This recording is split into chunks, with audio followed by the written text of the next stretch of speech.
And when Moreno was dealing with patients, have you seen an average of time that should take a treatment? Yeah. How do you see that time perspective? I think the ideal setting will be whatever the patients can take, because some have, you lose some if you make it too long. They get tired and weary, and they go dreaming off somewhere, or they leave. So Moreno was very cautious not to exceed the time limits that they had. And that's not the only way to consider time. How often do these patients need a session? Because we may not always be able to give them daily sessions, and in fact we found some patients couldn't take daily sessions. They were still working on what had happened yesterday, hadn't integrated it yet. I had one patient who would never do more than one session a week. And at the end of that week, when she came again, she would go over what she had experienced in that week. Mm-hmm. And it was a complete report. And I asked her, would you like to see me more often? She said, I couldn't do it. I couldn't digest it. The average was twice a week for most patients. Some patients relapse a bit in between sessions.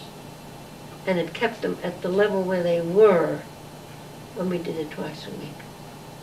But there's great variation even in what a patient can take in. So again, that's the director's assessment of the situation. That's part of being a director. How you use your therapeutic time and how often. Mm-hmm. But on an average, 2 a week did the trick. And for those patients who couldn't take it, we just didn't let them come once a week. But the majority, in order to keep them on an even keel of what they had gained, twice a week was satisfactory. Mm-hmm. So I remember that when we talk about Freud and the psychoanalysis, the duration, if I'm not wrong, he said something that one analysis should not last for more than, let's say, 18 months.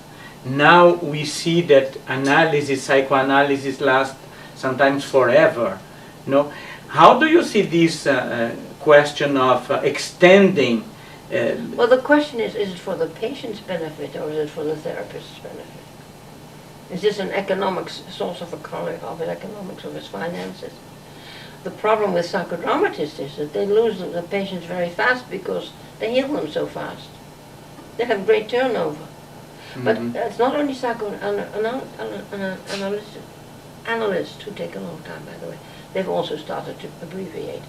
It's the Jungians. They go on forever. Mm-hmm. I had an experience with a woman I did not know she had been in any other form of therapy. And it was in a professional setting. I did a session with her. And it was just a weekend.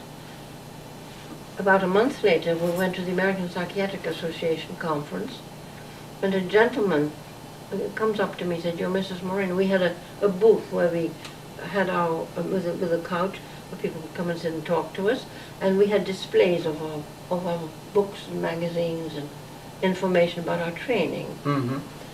And this nice, very handsome young man, I would say not young,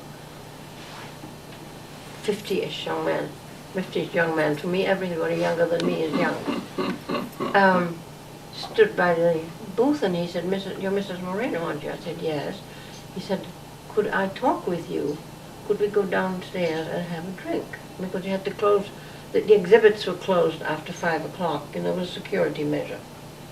And this was just before 5. So I said, "Yes, I don't drink alcohol, but I'll have a glass of orange juice." He said, "Fine."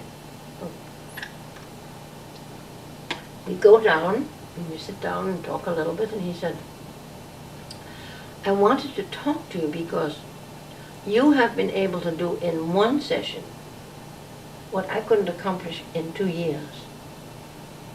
So I said, "Yes, but wait a minute. Maybe you got her ready for it." No? How do we know? Mm-hmm. But I accomplished what he hoped she would accomplish in 2 years, in one session. So How do we assess how ready a patient is for something? And then we also, and that's Moreno's whole point, that verbal therapy doesn't do it as deeply, as profoundly, and as fast as action therapy, because of the action portion.